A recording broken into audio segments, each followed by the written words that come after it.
Revelation 4310. From the 22nd of May 1948.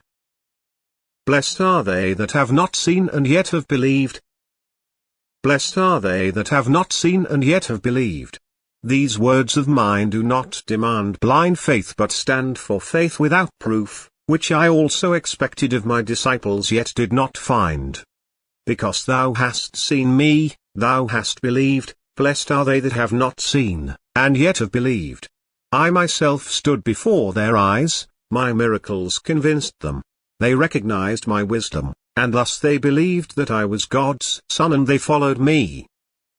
Their faith was indeed a convinced one, the inner voice told them who I was and their life of love, which was the reason why I chose them as my disciples, also gave them the power of realization, and yet they often doubted me. Time and again these doubts surfaced, and in order to strengthen them I revealed myself to them many times. I showed myself to them in my divinity, I illuminated their spirit, I opened their inner eye so that they were able to see the host of angels being of service to me and thereby lose all doubt concerning my divinity.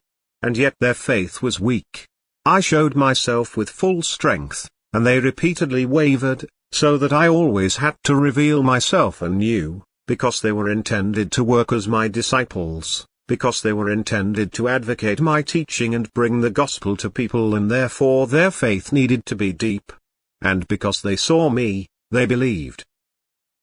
But I call those blessed who do not see and yet believe.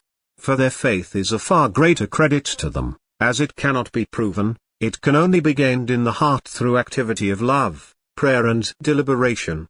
Although I also reveal myself to them but in a way that only faith can recognize the manifestation as such, and that without faith it can be rejected.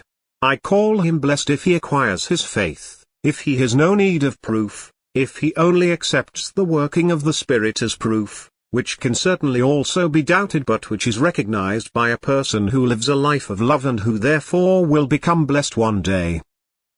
Amen.